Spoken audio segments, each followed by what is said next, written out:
Wake up, let's talk sports. Thank you for listening to this episode of the Leadoff here every Saturday morning. I'm Ashton here with Tony. Today we're going to talk about a lot of what's going on this past week in the NFL with QB moves, rumors, trades, signs.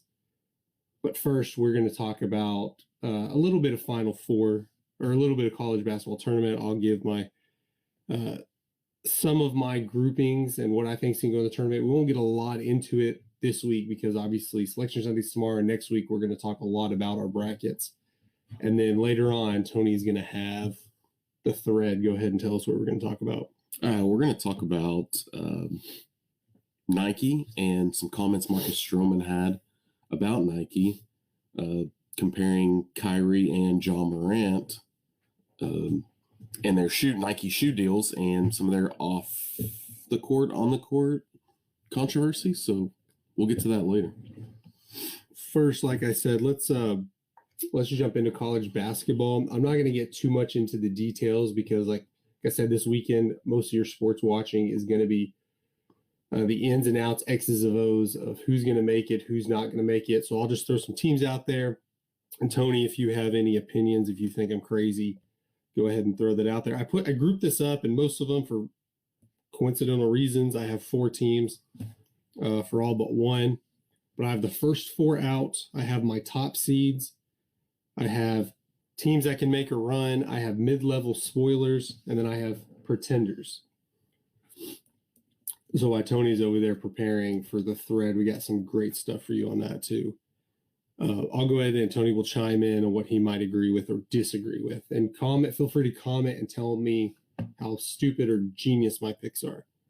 So right now, my first 4 out are Nevada, Clemson, Wisconsin, and surprisingly, well, not surprisingly now, but surprisingly at the beginning of the year, North Carolina, who was the preseason overall number 1. I don't have any reservations against those teams being. I feel like first out. Your Kentuckys, Kansas, Dukes, North Carolinas will be in quicker. I mean, I don't think in basketball the NCAA is as egregious as in football, trying to get the bigger teams and trying to leave the smaller schools out. And of course, ratings are going to be better. The tournaments are going to be better when you have. Not when you just have these teams, but when these teams are succeeding, like I said, North Carolina, Duke, throw in Arizona, Indiana, traditional basketball schools. Yeah. And that bring in big, what the basketball community calls the big blue teams. It's all going to come down to money, right? They want to have those big schools. Yeah. Even if all of those schools were mid-level teams for the season, they still need that to draw the crowds. And in 2020, there was a lot of issue, or 2021, the year after they canceled the tournament, they had already lost a lot of money. They couldn't put fans at the games. You had Duke and Kentucky both missing the tournament that season. This year, we're obviously back to a lot better situations. But North Carolina losing early in the ACC tournament, I thought if they made a run just in the tournament, they might jump in there. But I have them out as of now. My top seeds, and of course this could change. There's obviously championship games today and tomorrow. Kansas, Purdue, Alabama, Houston, Kansas issues. I know that health issues with their coach. They seem to be pulling it out. They will play Texas today in the Big 12 championship. Even if Texas wins that game, Texas goes in as a number 1 seed. They would come in as a number 2 seed. And I have Texas in my next grouping of schools because I think Kansas right now, if things go the way it is, Kansas, even though Texas just beat Kansas last week, Kansas is probably going to be Texas. Kansas will be a 1 seed. Texas will be a 2 seed. But I have that flipping if Texas wins, just because Texas just beat them. But Kansas, Purdue, Alabama, and Houston. Houston's been struggling a little bit. I mean, they've been winning their games in their tournament, but they're not playing real competition right now. And it's interesting. I feel like they should be blowing teams out in the AAC. Think Houston is going to. They're still going to come in as a number 1 seed. Yeah, I think they're going to be the number 1 overall seed. Again, you play who's on your schedule. And Houston's going to be in the Big 12 next year, so we're not going to have this issue with Houston next year. I'm going to think the Big 12 is already a better basketball school this year. Yeah. And the additions they're going to make, of course, Texas and Oklahoma are still going to stay, so the Big 12 are going to have 14 teams next year. We have Houston, BYU, Cincinnati. Yeah. I think that addition helps them basketball-wise next year. Houston's a great football school, traditional football school, and right now they're pretty talented. But basketball, man, Big 12's already, I think, the best conference in basketball. And Alabama, I don't know, they came out of nowhere. They were kind of one of those mid-range teams, and obviously there's controversy right now. I don't think anything's going to happen. They're not going to put arrest warrants, especially not during the tournament. Yeah. Although he's more of he's never not a person of interest. He's just a witness at this point. And then Purdue had been the number one overall team for a good amount of the year. I've got the top 4. The number 1 seeds will be Alabama, and I've got Alabama as the number 1 overall seed. Purdue, Houston, and Texas. Okay. That's how I kind of. So you have Texas beating Kansas. You have the same as me, but you have Texas beating Kansas. Yes. And I have them in my next can make a run. I have Texas, Baylor, UConn, and Arizona. What Texas has done this year, they started off really strong. Chris Beard has all his situations. He gets fired. They struggle a little bit, but overall they''ve been great in the interim head coach arena. And I see them continue to do that. They found their footing, and they have a chance to go back to back. Obviously Kansas wins the regular season Big 12 title every year, which is kind of weird because you don't talk about that in football, the regular season, the championship. But there's so many games in basketball. I guess the official champion is the one who wins the tournament wins the conference tournament, and that's what officially gets you in. Although if you're in the conference tournament, you're probably getting in anyway to the big dance. But that's always something that's been kind of weird to me because they keep it as a stat how many regular season championships and conference championships you have. Don't count out UCLA in there too. See, they are going to. The reason I don't have them in a different one. That's why I don't have them. It might be a controversial pick, but I have them in a different group. That's why I don't have them in can make a run. Baylor, obviously, out of the Big 12 as well. They're kind of one of those that put them in any other conference.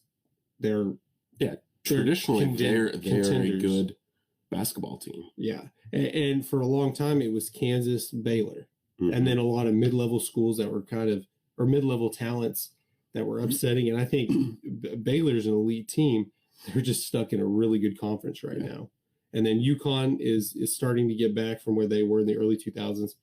And Arizona, honestly, Arizona UCLA play today. I have Arizona beating them. That's why I have them. I have that as well. And I have, we'll just go ahead and jump since we're talking UCLA. My last one is called the Pretenders.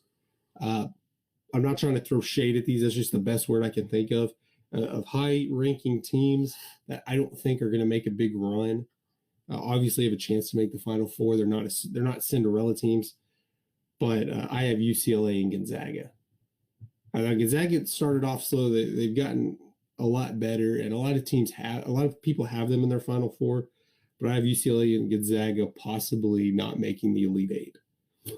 I didn't pick one in that category, but what keeps standing out to me would be a Tennessee team who seemed to be very strong throughout the year, but they just had hiccup after hiccup after hiccup. My Texas A&M Aggies beat them. Of course, my Texas A&M Aggies had they're still not a bad season. And they're semifinals today. Yeah. They might play Alabama tomorrow if everything goes well. And I've actually got them coming in as I would think somewhere around a 10 seed. I have them higher. I was thinking like a 6 or a 7 seed. I think they're going to come in as a 10 seed. 10 seed. I don't think they're going to get the respect that I would give them or anyone locally might give them. Yeah. Nationally, they're not going to be that big draw. So I think that's going to hurt them a little bit. They won some big games this year. SEC is a good basketball conference this year. Yeah, it is. And traditionally, you don't see that as much. Yeah. And Alabama coming in at 1.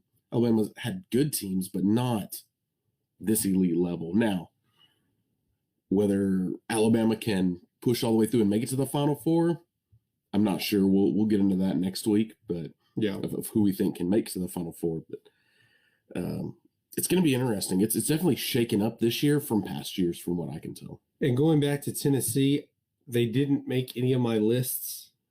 I struggled with that because I didn't think they were a top seed. I thought they were close to being able to make a run, and I don't have them as a mid-level team because I think they're going to be a 4 or 5 seed. Yeah, I've got them in as a 3 seed. I think it's where they could come in 3, 4. I say that, and then in my mid-level spoilers, I do have Duke, who I think is a 6 or 7 seed. I'm a Duke fan, so maybe that's my bias catching them high.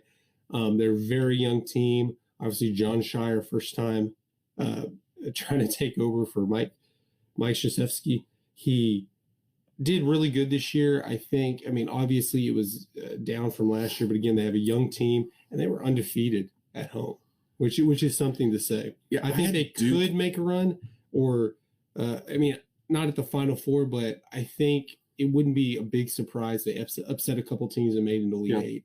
I could see them push that. I've got them coming in as an 8 seed.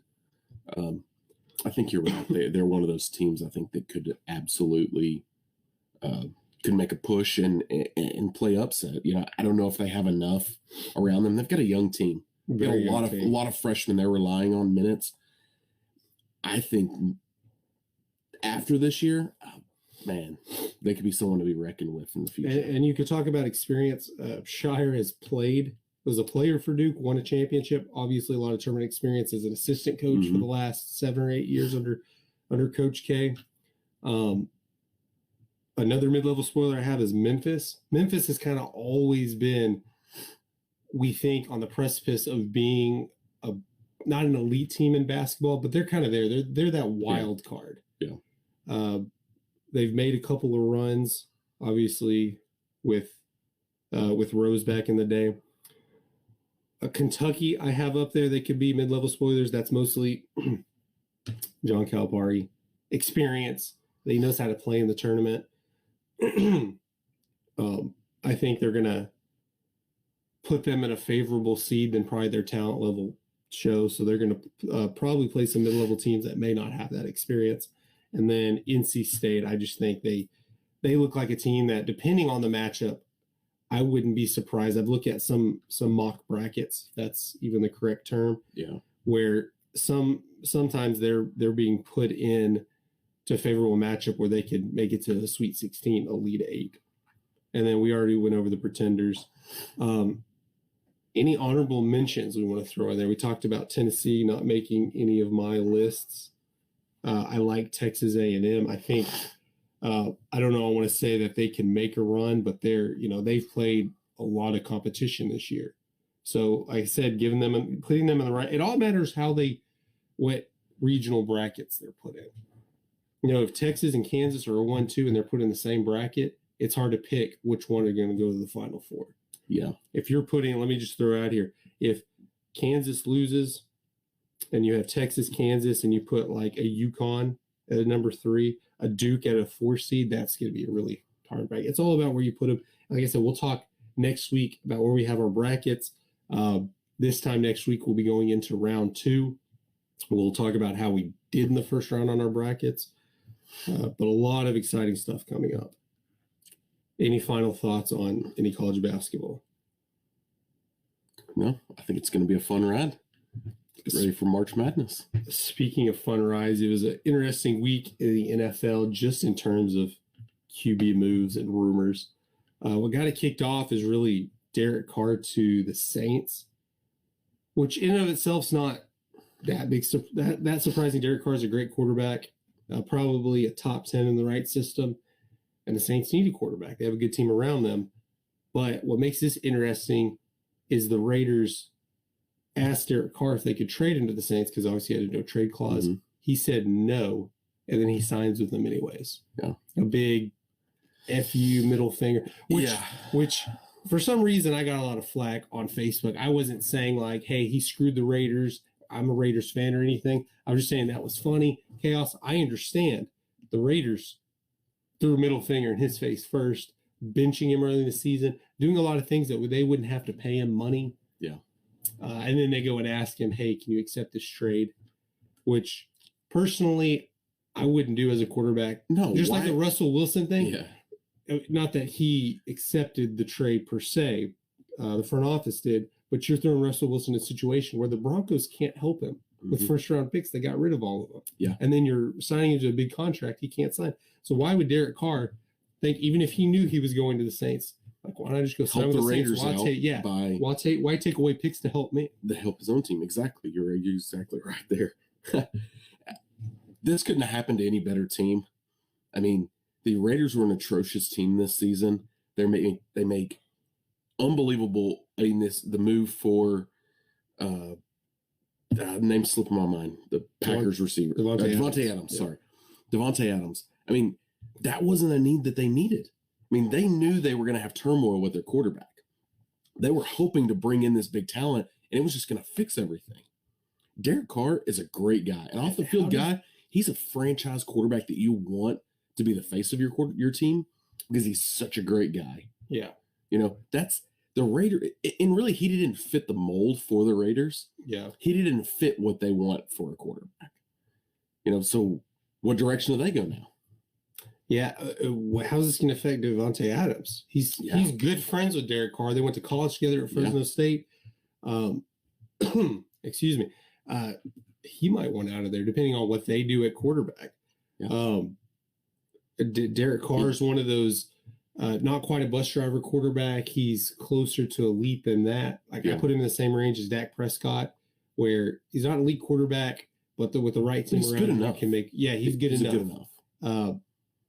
Now, given how much of that we're going to find out how much money is worth to people in the NFL. You know, talk about Daniel Jones getting a $40 million contract. Yeah. $40 million isn't what it was before. And it's hard to compare, well, this guy only makes this much and this guy. Well, when they signed their contract 3 years ago, it's completely different. Joe Burrow's contract coming up. He may get $50 million a year if he has another good season. It's hard to compare him, but Derek Carr, he is getting paid a lot of money. Yeah. Let's see if they can build around him. But you have Thomas. He hasn't had a good quarterback since Drew Brees. I kind of think he's been beat up, but maybe his injuries weren't as bad as he's let on, because why are you going to go out there for Jameis Winston? Yeah, why are you going to push yourself? Cooper Rush, but push yourself to get on Andy the field Dalton for that. Yeah. Alvin Kamara, he's kind of fallen off a little bit, but maybe you can have a resurgence with him. I think the Saints have a good team around him. They have some work to do, but you know, another interesting fact that you brought up with the Saints quarterbacks is, you know, Taysom Hill. What happens with Taysom Hill if you bring, you know, with Carr coming in, was, you know, he got some quarterback play. You know, I don't know what the percentage was, but it was a significant amount of play time. Do the Saints still run an offense to get him into the game in the backfield? I liked him in that situation for hurry up offense. Have him on the field. He can be a receiver, a tight end, running back, quarterback. And obviously, what the obvious answer is like, well, you can use him in wildcat positions because he can still throw really well. But I always thought, throw him in there, hurry up offense, go back and forth. Don't give the defense a chance to make substitutions in that situation. Keep them on their feet. But I think Taysom Hill had a lot of quarterback play because of his contract. He got paid so much. We have to use him. Yeah. I don't think in any situation you were thinking, okay, he's trying out to be. No, I think you so. know what you have. But there. I think that was the offense they developed with him. Yeah. But Derek Carr is an athletic enough guy. You put him in the wideout with Taysom Hill there. Could somebody fall asleep on him and hit one to the end zone? I mean, Derek Carr's an athletic quarterback. You swap them back out, put Carr at wide receiver. Because usually when you do run the wildcat, you'll throw the quarterback at receiver. It's more of a decoy. Option. Yeah, it's a decoy, but it's an option. Look at him real quick, maybe throw to him, he throw down. But if that doesn't work, he's a decoy. Yeah. I think Derek Carr could go out there with his size. I think he could go out there and compete as a receiver. Saints could be a fun team to watch this year. Yeah. With those options and with a good enough quarterback, like we said. You know, it's hard to find a quarterback. You know, our Dak Prescott, he gets a lot of flack for not being the guy and not being what everyone says he is. It's hard to find a quarterback in the NFL. So when you find a halfway decent one, we say halfway decent, a top 10 guy in the league. As if you have a top perennial top 15 quarterback, above average quarterback, year in year out, you keep him, pay him whatever. Yeah, you have to pay him, because if you don't, you're making the decision we're gonna have a top 5 pick next year, and maybe we just roll out and grab another quarterback, which I'm a fan of. Is build your team, then draft a quarterback because you have them on that rookie year. Yeah, I'm not a big fan if I have the number 1 overall pick or a top 5 pick with a crappy team. Like if I was the Texans, you have to draft a quarterback. I understand how the market works, but by the time you build a team around that quarterback, if it works, you're going to have to pay him. Yeah. And in 4 years, we're probably talking $60 million. Yeah. And then you can't build. You almost have to hit on your draft picks just to build around them. That's what situation the Cowboys are in, and other teams that have paid their quarterback is they're relying mostly on draft picks. Well, obviously while we're talking about that is yesterday Dak restructured his contract to be more team friendly, along with a good buddy of Dak's, Zach Martin. They both restructured their contract, gave the Cowboys somewhere around a $32 million cushion in the cap. Now they were going to be over the cap, so that gave them a little bit of cushion there. That was good news for them. But you're exactly right. That's a prime example of what a team would have to do. Is you have to hope you have a quarterback, if you don't build the team first, that's willing to work to restructure his deal to make sure it's team friendly at the time to help build around him. And Dak is that guy. Yeah. We know Dak's that guy. Obviously, he's a local, DFW guy where we're at, so we see a lot more from Dak. He's absolutely that guy to restructure. The Cowboys are still saying they're making a big run. Yeah. And that's the team they have where they're in a retooling mode. Yeah. Teams like the Giants.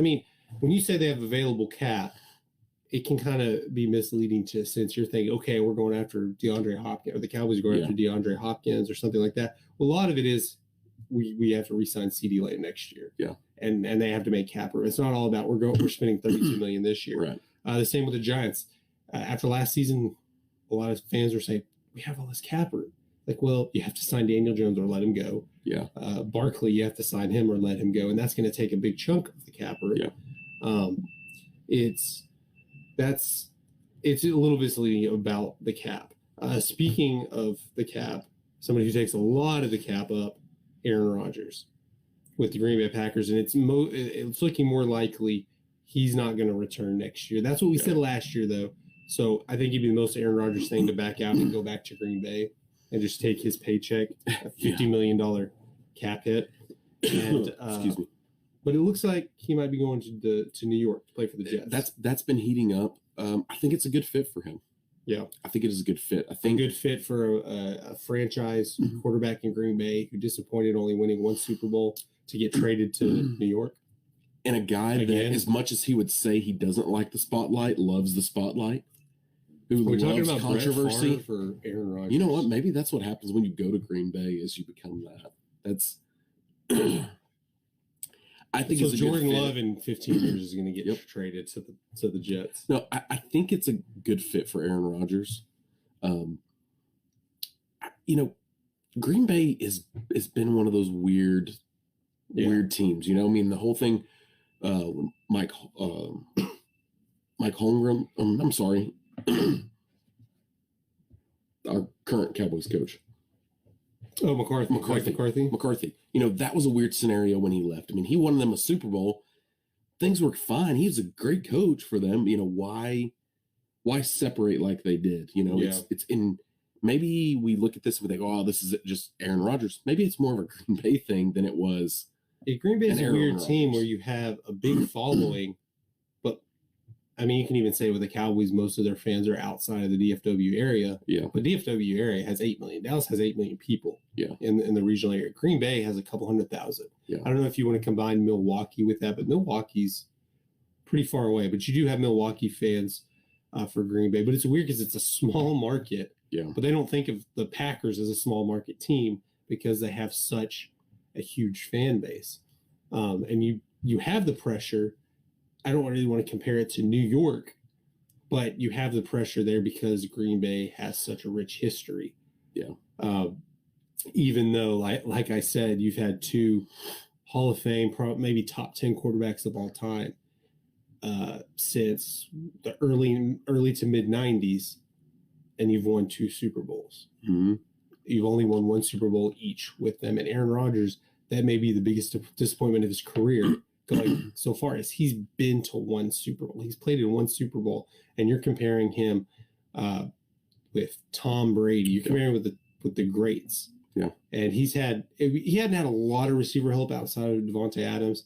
The Packers are one of those teams that, for whatever reason, they don't spend first-round picks for receivers. Yeah. They'll spend your first-round pick to get your replacement early.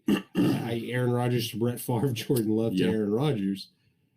But I understand why he would want out of there. I understand why the Packers would just say, rip the Band-Aid off after last year. Why do we want to pay you this? Let's go ahead and start the rebuild, or at least see what we have in Jordan Love. But I can see Aaron Rodgers saying, you know what, I'm just going to get my money. Who cares? He's an odd guy. Yeah. It's a very unique situation. And I mean this with all sincerity and seriousness, and not trying to make fun of anybody or make fun of the situation. I think he may have had a lot of hits to the head, and he's kind of trailing off. Not mentally trailing off, but he's been, unless he was just in his bubble, in his cocoon, not showing us how odd he was. The last few years have been really different for Aaron Rodgers. Yeah. And it's been unpredictable with him, and he may. He has a Super Bowl, and does he? Is that what he's going to? Does he care to go and chase another Super Bowl, or does he just want to go out and compete and collect a check right now, finish out his career? I don't see him being Tom Brady and going to the Jets and being the savior there. Yeah, he's going to be better than anything they've had in a decade or more. The Jets have a decent team. They usually need a quarterback. That quarterback doesn't push them over the top, I don't think. Not this quarterback. No. But we talked about on my podcast yesterday, what are Aaron Rodgers' goals? We can see why the Packers would make this trade. We see why the Jets would make this trade if it benefits them, if they don't give up too much. But is Aaron Rodgers' goal to win a Super Bowl? I can make an argument he has a better chance to win a Super Bowl in Green Bay than New York, because the NFC is wide open. Yeah. Assuming we have a lot of quarterback moves we're making here. But Aaron Rodgers on the Jets, is he getting past Kansas City with Mahomes? Is he even getting out of his division with the Buffalo Bills, with Joe Burrow? The AFC is much more loaded. Is he going to win a Super Bowl? Is his goal to make money? Because I think he's going to make money regardless whether he goes, because the Packers can stay and get $50 million. I think he's going to still earn money going to the Jets, but I think the Packers are going to have to take some of the brood of that force. Yeah. And I think the only reason we haven't announced right now this breaking news that he's traded to the Jets is they're getting the right trade put together, because it's a big deal. Because you're the Jets, how much capital do you want to give away for a quarterback who might be done or will be in a year? Yeah. It's how many first round picks you're going to get away for Aaron Rodgers. And he has to agree to this trade as well. You saw the Packers front office talking about, hey, when he retires, he's going to be a Hall of Famer. We're going to bring him back and retire his number. That doesn't sound like a team who's ready to bring him back or wants to keep him. And I think it'd be the most Aaron Rodgers thing to stay in Green Bay, piss off the Packers fans, piss off the Jets fans, and just play mediocre for another season and cash his check. Because in Green Bay, you kind of know what he is.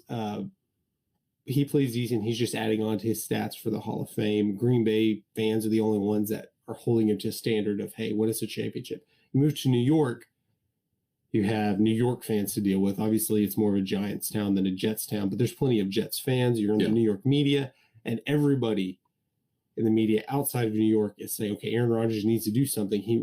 They made this move. He has standards he has to live up to. Though, honestly, maybe easier for him just to stay in Green Bay. I don't see him retiring because there's just so much money on the table. And if he wanted to retire, I think he would have by now. Yeah, no, I think you're right. I think he would already be gone. So who else do we have that's...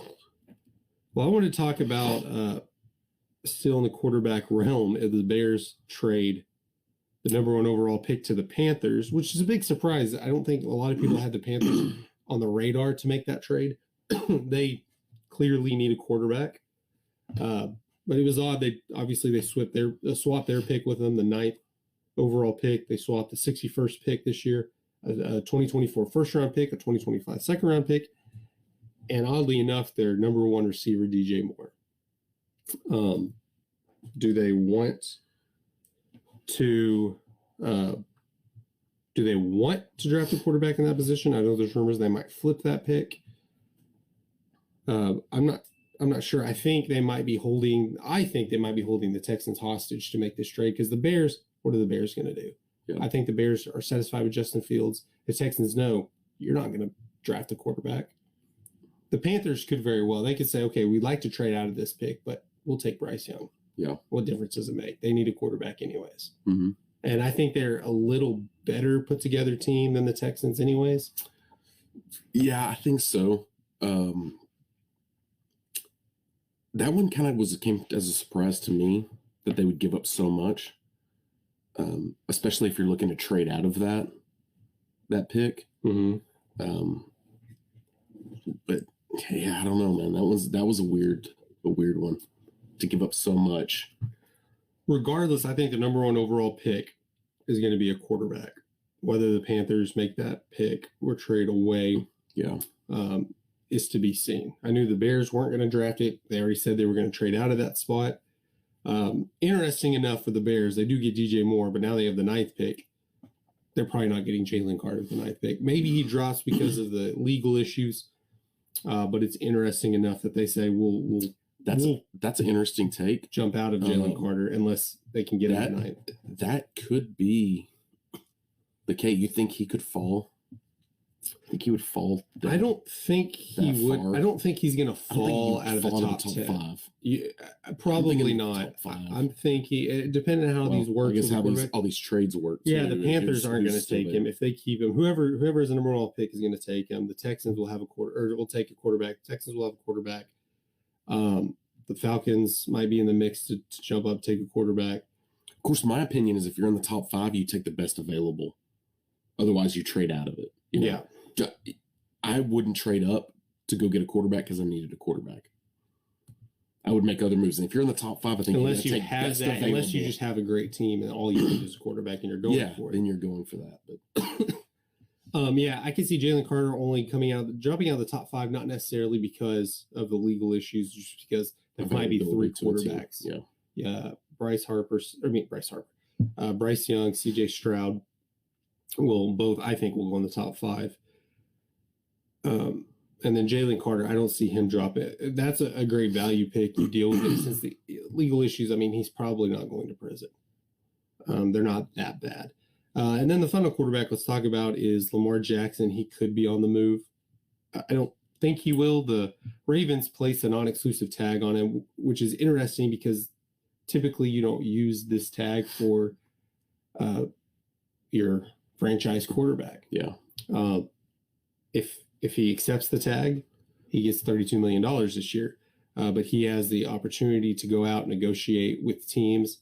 And the kicker here is I think the Ravens are just doing this because he doesn't have an agent. His mother's basically his agent. His mother's not really negotiating with the Ravens. So the Ravens say, go negotiate your contract. You have another team do the work, and then we're just going to say we match that and we get to keep you anyways. Yeah. So whatever agreement he comes to with another team, the Ravens have the opportunity to just say we'll pay you that and go with it. Worst case, they say okay, you can go take that money, and they get 2 first-round picks from the team that signs him. Yeah. Interesting situation. Obviously, the relationship there between Jackson and the Ravens organization, I'm not going to say is in turmoil, but it's hurt a little bit. Yeah, I think it's going to be hard to build a franchise on a quarterback like that with that type of relationship. Yeah, because I think you want to have a good relationship with your franchise quarterback. I think it's going to be tough. And, if he does stick around with the Ravens, is he willing to negotiate, like we talked about with Dak and some of these other quarterbacks, willing to negotiate a team-friendly deal to help them build, or does he just want to take his, especially the way that he's been treated with the Ravens, Yeah, a player who is a former MVP, but a mobile quarterback who's either had injury issues or has stepped them up. And it depends on how are the Ravens looking at this. I mean, if you look at his stats are off the charts. Yeah.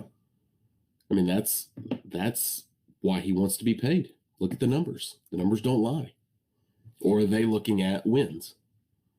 I think it's going to hurt him, though, not having an agent. Obviously, you don't have to pay an agent, but I think having an agent will get you that bigger contract. Yeah. Or in the long run, you make more money.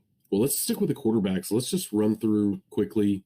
Let's go. Let's circle back to the Raiders. Who do the Raiders pick up?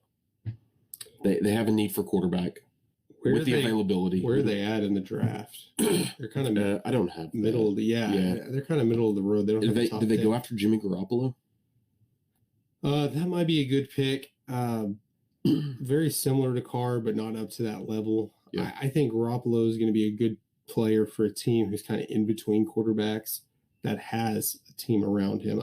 Yeah. I don't know that the Raiders have that team there. Outside of Devontae Adams, you could put up some stats, but as stacked as the 49ers team are. Garoppolo has a connection with Josh McDaniels. Yeah. So does that weigh in?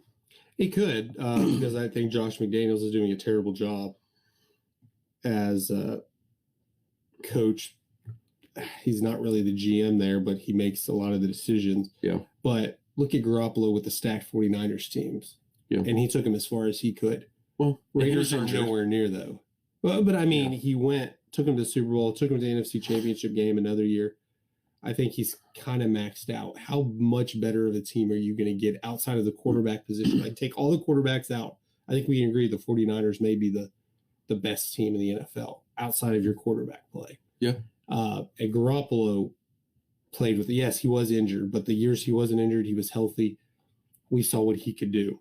That's why for maybe a team that can't find that quarterback who says, we have a good roster and we don't want to waste that and sit in quarterback purgatory till we have to rebuild. Yeah. I don't know that the Raiders are that, because I don't think they're up to the level of, I mean, with Carr's a better quarterback. With Derek Carr and the Raiders, they weren't better than Garoppolo and the Niners. So getting a downgraded quarterback, I don't think is going to help them, but who knows, a change of scenery. You never know what happens. You know, Garoppolo had started his first 25 games like he was 20-5 for his record. And that was a lot of the 49ers team, but quarterbacks who win regardless. He's not an elite quarterback. He might be slightly above average, but I mean, throw some quarterbacks in there and they're not going to win.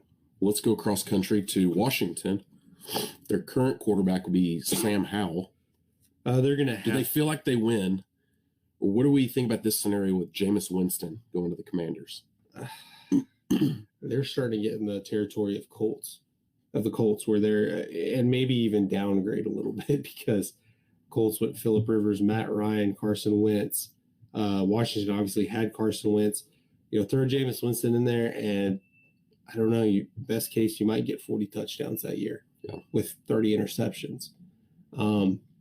Washington has a decent Washington team. making a tremendous leap this year. Even in the NFC East is such a tough division anyways. It is every year. Even when the teams aren't great, those teams beat each other up. They compete. Those are always not guaranteed wins by any team. Now, maybe the Eagles can make a case for that they are going to be a very dominant team in the NFC East, as they have been. They're going to continue that this year as well. The thing with Washington is they have a decent team around them. They're not a quarterback away, I don't think.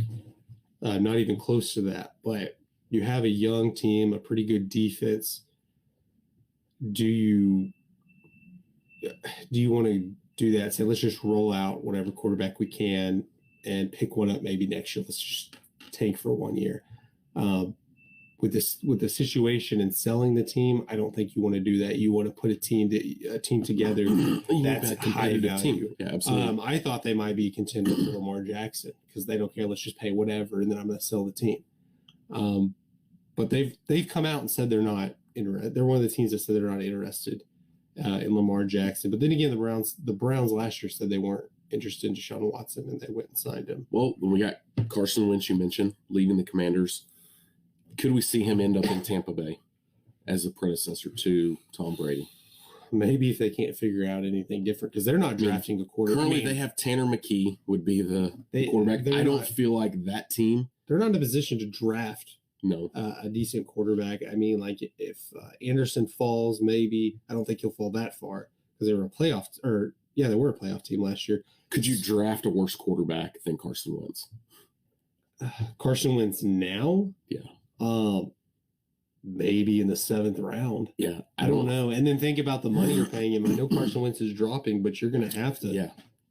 I don't know, $15, $20 million, which doesn't sound like much for a quarterback, but when you could just go draft one. Again, the Bucs don't have a terrible team. I think you ran its course with Brady. You got a Super Bowl out of it. I would say let's go with a free agent. I would say try to draft some key players. Let's not worry about a quarterback. Maybe sign Carson Wentz. Let's see what kind of team we have. And then worst case, you do terrible, and next year's a quarterback heavy draft. Yeah. And draft your quarterback then. I don't know. Carson Wentz has been to enough places. It's not like Fitzpatrick, who would go to a place, be a backup, and then succeed a little bit. Carson Wentz had success for a few years. I think it's all mental, and it's a mental issue with Carson Wentz, or started to be, when he goes down and the Eagles win a Super Bowl without him, and then he struggles the next year. But outside of the Eagles, he hasn't had success anywhere. Not even flashes like, okay, I can see this. The Colts, he was bad. Still has some injury issues there. With Washington, there were injuries there, but I think there was a lot of times they were just going to start Heineke over Wentz because that's what they wanted to do. Yeah. They were done with Carson Wentz.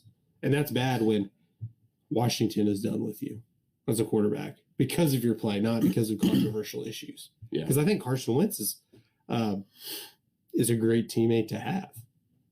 He's just not all there mentally, and unfortunately, that's what you need as a quarterback, especially in Philadelphia. He's the below average quarterback. He's not in the top 15. No. He's a guy, and it's sad because with the Eagles, he looked like that guy. Now, post-injury, in that Super Bowl run season when he was injured, he was never the same quarterback when he came back. He never, and I don't think it was physical. I think you said there's mentally after losing his job there and not being able to lead his team to the Super Bowl, I think mentally that crushed him. He was going to win the MVP that year before he got hurt in 2017. And I think he's just one of those guys, his body's going to break down. He's injury prone. And at some point in Philadelphia, when he was mentally broke, I think he probably might have gotten fixed going with Frank Wright in Indianapolis. But at that point, his body's like, it's just not keeping up. He's just one of those guys. Yeah. We're going to jump to the thread now, have some updates on maybe a few updates on last week when we were talking about the ads on baseball uniforms. So when we talked last week on the thread, we talked about the atrocious logos now that Major League Baseball is allowing teams to put on their sleeves, selling ad space on their sleeve. Not every team has them. We found out. I know we were looking for Yankees. It's only an option, and as it should be for the Yankees. They're too iconic of a team. You would have thought the Reds would have been right, but so there's only a handful of teams that are actually going to right now that are slated to wear logos on their sleeves. The Astros is one of those. We talked about the Padres, the Reds. Who else? I assume, I don't know this for a fact, but I assume teams like the Marlins, the Brewers. Some smaller market teams would probably do that, yeah. But what we all knew, we knew Nike was trash. Yeah. Those are the comments coming from, and that's a quote from Marcus Stroman, who's calling out Nike for the way they're handling this John Morant situation, which we spoke about last week, which since we spoke about it last week has gotten even worse because we didn't even know about the brandishing of a firearm in a nightclub or a bar. And that was in Denver? Yeah, Denver. In Denver. So how did that firearm get to? Yeah, apparently they're saying it wasn't his firearm. Either way, I know some comments with Paul Pierce, like what law did he break? Now, stuff has come out that in that situation, he's probably not going to be charged, but you had a possession of a firearm in a bar or nightclub. If there are more than 50% or 51% of the sales are alcohol, you can't do that, no matter what the laws are. I know Colorado is a state where you can have firearms. They're a little bit more lax than states like California. So it doesn't look like criminal charging can come there. More is coming out about him possibly beating up another somebody else, and possibly even a minor. This stuff's going to continue to pile up. Well, here's the official statement from Nike after the incident, and Nike says that we appreciate Jaw's accountability and that he is taking the time to get the help that he needs. We support his prioritization of his well-being. Is he doing that though? Is it? I haven't heard. Now I know it's the media and they're going to put the negative stuff out there. Is he going out and getting help? I think it was the Grizzlies. Maybe officially they said he was going to step away, but I think it's Grizzlies saying, "Hey, dude, go away." And he's going to miss even more games. If you recall, Nike parted ways with Kyrie Irving over some anti-Semitic comments that he made. Yeah. Or it wasn't even comments, right? He shared a post on Twitter. I don't know all the details. Yeah, I never heard any comments he made. There may be comments were missing, but I think the controversy came up when he shared it. A documentary of it was anti-Semitic. It had to do with the right terminology, African Americans and the Jewish community. Right. And according to his perspective, this is not my opinion, his perspective was more of the African American perspective of the whole thing. Yeah. It's like, I think at some point, Forrest Gump might get into that category. I was watching the other night, and I'm not out of the woke community, but I'm like, I'm surprised a lot of this stuff hasn't surfaced. I mean, I know it's more of a lighthearted movie, but there's a lot of stuff that doesn't age well. Yeah. And I don't know. Obviously, this is a different situation. It's more direct. That film is more direct, and anti-Semitic, and you throw racism in there. Yeah. But yeah, sharing it. What are you going to get in trouble for sharing? He didn't say, "Hey, go watch this. This is a great film." What if I would have just shared it? So I mean, obviously, my status is not the same. But what would people say? Like sharing it and making a comment. There are a lot of times you share something with no context whatsoever, agreeing with it, disagreeing with it. With that situation, and the reason why we even brought this to the thread, Kyrie Irving had a signature shoe, which is one of the top-selling Nike signature shoes that they have. Kyrie continues to wear that signature shoe with a patch, with a blockout that he's been putting over the Nike. Mm-hmm. There is no Nike on his shoe, but it is still his shoe. And he puts tons of, things on it, Black Revolution. He wore, through the All-Star game, I think he wore 3 different shoes, if I remember right, and all of them covering up the Nike. It's a great play by Kyrie. I think you see that, and the reason we talk about that is John Morant had a signature shoe release this year, mm-hmm. and Nike is continuing to stand behind Ja with all of this. How is this situation different where Nike should stand behind him versus where Kyrie was in this situation? Now, remember, Kyrie's contract, this happened last year. Kyrie's contract was set to expire this October. Mm-hmm. It's simple in this day and age, whether it's right or wrong. When you're talking about racism, anti-Semitic comments, or Nike was covering their tail on that one? I think it seems backwards. And again, I've never, as far as I know, as a white male, ever experienced racism towards me. So I'm not the right person to say, hey, it's not as big a deal or is big a deal of John Morant allegedly beating somebody up and showing violence. It seems like, we were brought up sticks and stones, but I'm not going to throw racism or anti-Semitic comments into that. That should not be sticks and stones will break my bones, words never hurt me. You should never, you're never touching that. Absolutely. Now, would you rather deal with somebody who is racist or beating somebody up? When you're trying to compare those, I think it's apples and oranges in today's society, because all of it's PR. A company like Nike, everything Nike does is PR related. Nike's $1 billion company, I assume. What should they tolerate any of it? If you're not going to tolerate if you're only going to tolerate some of it, why would you tolerate any of it? Because they came out, you obviously had to make a statement. You couldn't just ignore it. I'm sure there was pressure being put on them. But I don't necessarily have a problem if they want to drop Kyrie Irving or not want to in that situation, because he wasn't blatantly making anti-Semitic comments.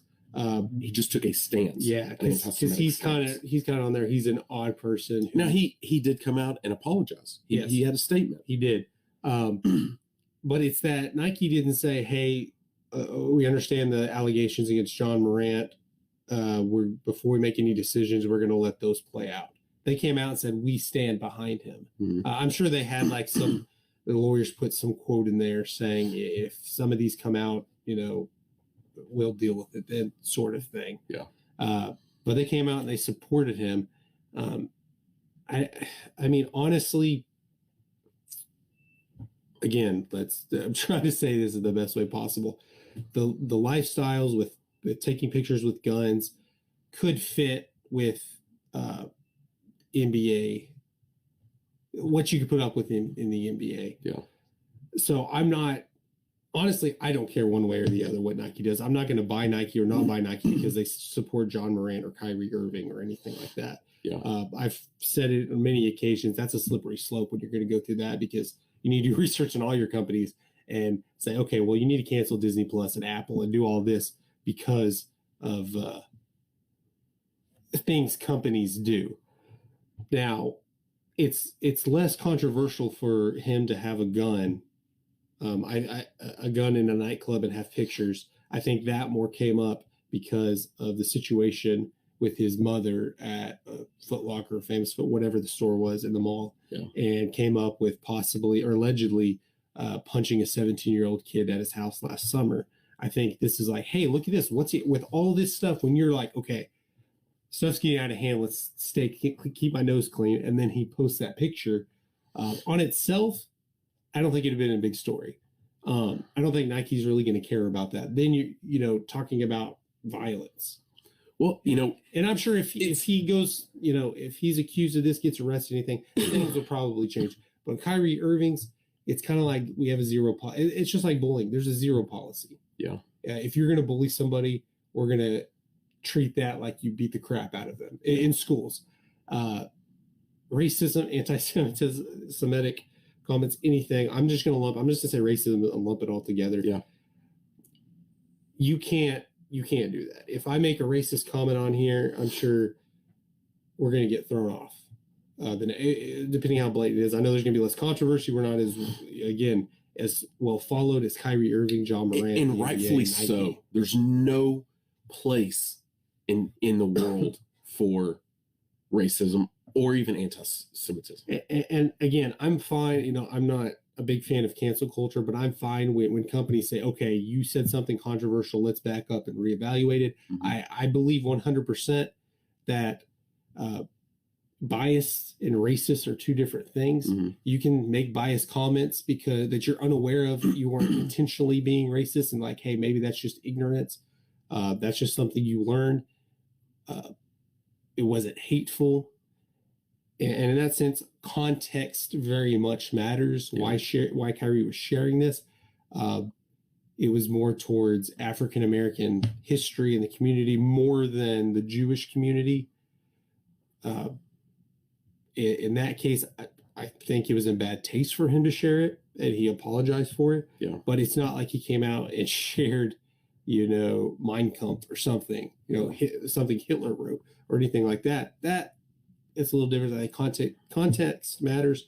But honestly, I don't have problems with companies keeping people on or not keeping people on. It's their company. They can do what they want. But yeah, it seems inconsistent. But it's hard to judge it's hard to know what Nike judges is worse.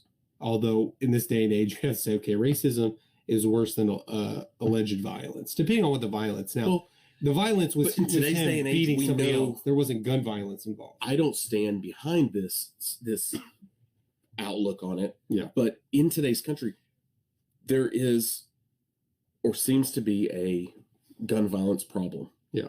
So and currently there's tons of laws in legislation that going through Congress that would take away some of our gun rights. Yeah.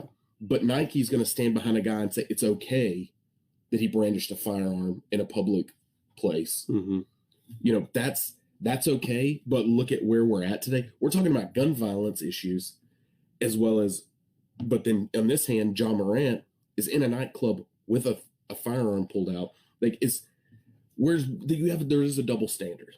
Not that you can compare the two, but there is a double standard in the sense that Nike says it's okay that these things are fine. It has to do with risk and threat, and nobody would expect John Morant to shoot up a nightclub. Yeah.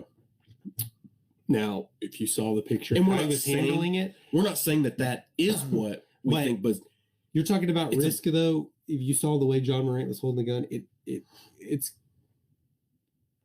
clear he doesn't have experience with that. He could easily drop that, and the gun could have gone off. I think if he would have been caught with the gun in the nightclub, we'd be talking about a different story than posting the picture that was found out after he'd already left. Yeah, technically he broke the law. Nothing happened.